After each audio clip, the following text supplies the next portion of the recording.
Hello everyone, welcome back to my YouTube channel. आज का हमारा वीडियो है कि आने वाले समय में जीडीएस सिलेक्शन प्रोसेस में क्या बदलाव आने वाले हैं, किस तरीके की सिलेक्शन प्रोसेस रहने वाली है, इसके विषय में चर्चा करेंगे। ये हम ऑल इंडिया ग्रामीण डाक सेवक यूनियन के द्वारा भेजे गए लेटर के अनुसार बता रहे हैं। इस लेटर के बाद सिलेक्शन प्रोसेस में क्या कुछ बदलाव आने वाले हैं या आ सकते हैं, पूरी चर्चा इस वीडियो में करेंगे।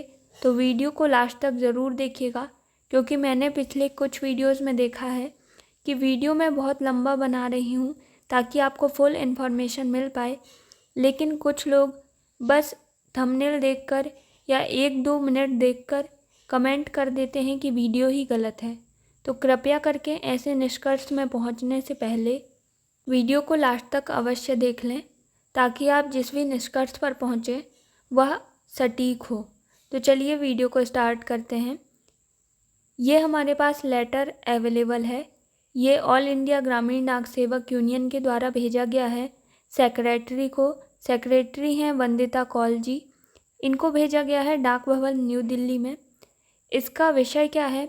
Proposal for modification in GDS online engagement process, introduction of screening test after selection. तो ऑल इंडिया ग्रामीण डाक सेवक यूनियन के द्वारा कहा गया है कि सिलेक्शन के बाद एक उनका स्क्रीनिंग टेस्ट लिया जाए। अब इसमें आगे पूरा वर्णन करते हुए उन्होंने बताया है कि क्या कुछ चेंजेस किए जाने चाहिए।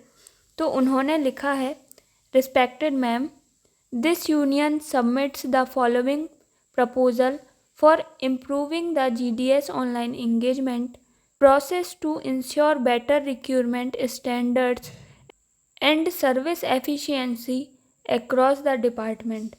तो यूनियन के द्वारा बोला गया है कि बेहतर रिक्रूटमेंट हो सके, इसके लिए उन्होंने कुछ प्रपोजल रखे हैं। तो उन्होंने कहा है, at present the selection process does not have any mechanism to access the basic of candidates. We propose the introduction of a screening test of 50 marks and 1 or 2 hours in duration to be conducted for selected candidate before final appointment। तो GDS union के द्वारा कहा जा रहा है कि हम चाह रहे हैं कि जीडीएस के सिलेक्शन के बाद एक स्क्रीनिंग टेस्ट लिया जाए, जो कि 50 नंबर का लगभग होना चाहिए, जिसमें 1 से 2 घंटे आप ले सकते हैं।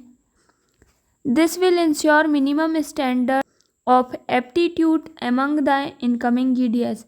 इससे क्या होगा कि कुछ स्टैंडर्ड्स बढ़ेंगे। We also propose upgrading the minimum qualification for GDS engagement to 10+2। मतलब जीडीएस का इंगेजमेंट जो 10वीं पास पर होता है, उसके लिए इन्होंने बोला है कि आप उसे 12वीं पास के लिए कर दें। यह अभी लेटर में भेजा गया है यूनियन के द्वारा।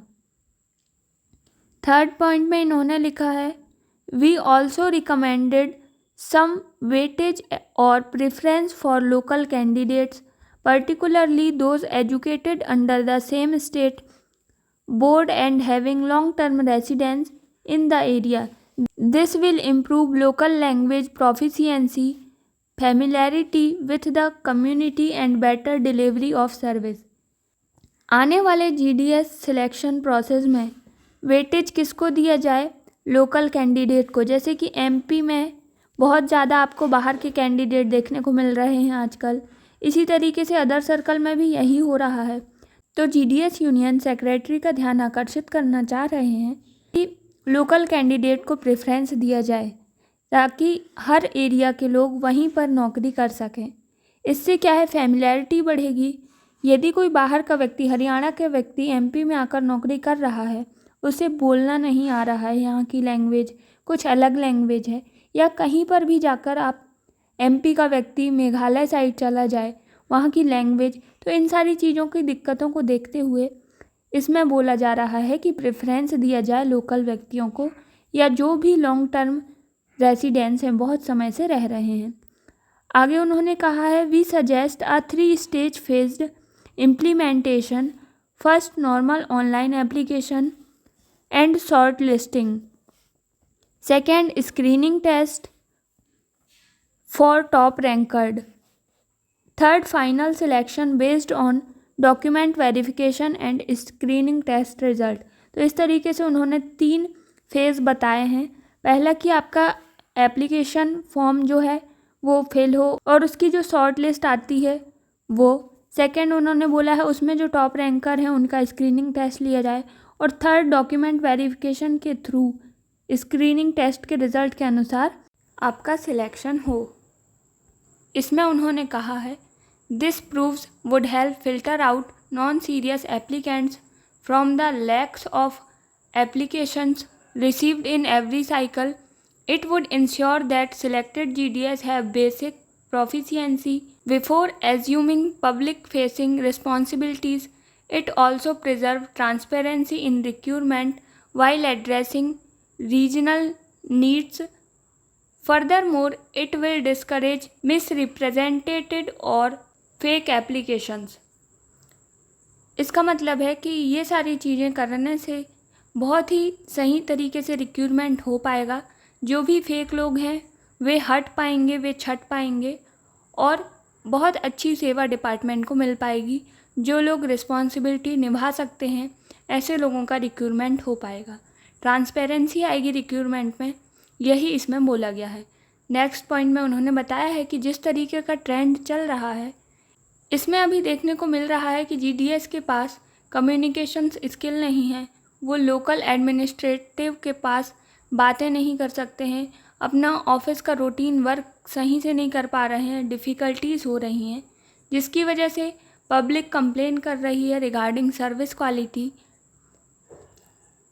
तो इस तरीके की प्रॉब्लम बहुत ज़्यादा बढ़ रही हैं, इसलिए यूनियन कह रहा है कि बेटर असेसमेंट मॉडल की बहुत ज़्यादा ज़रूरत है। We understand that large-scale examination may not be feasible under the current system.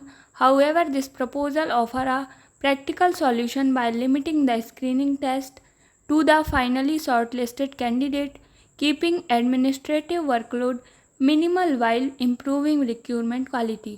Union कह रहा है कि स्क्रीनिंग टेस्ट तो बहुत ज़्यादा ज़रूरी है, यही सारी चीज़ों को लेकर उन्होंने प्रपोजल रखा है।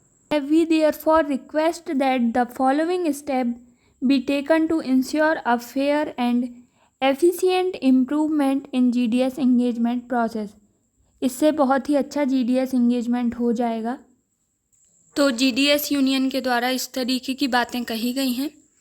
आप लोग कमेंट में ज़रूर बताइएगा कि क्या ये बिल्कुल सही है, रेलेवेंट है या नहीं है, आपकी राय क्या है। मेरे हिसाब से तो बहुत अच्छा निर्णय है, यूनियन के द्वारा बहुत अच्छी आवाज़ उठाई जा रही है। इससे क्या हो रहा है, जो भी आजकल नए लोग आ रहे हैं उनमें कार्य के प्रति बिल्कुल भी निष्ठा समझ में नहीं आ रही, बस ज्वाइन कर ले रहे हैं। और भी बहुत सारी दिक्कतें जो इन्होंने बताई हैं इस लेटर में सारी देखने को मिल रही हैं। तो मेरे हिसाब से तो बहुत अच्छा निर्णय है, यदि ये इम्प्लीमेंट होता है तो बहुत अच्छी बात है। आप लोग कमेंट में बताइएगा कि 10th से 12th किया जाए या ना किया जाए।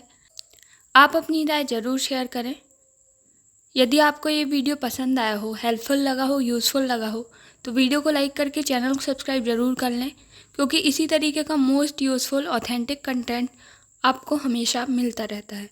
तो वीडियो देखने के लिए आप सभी का बहुत बहुत धन्यवाद। Thanks for watching.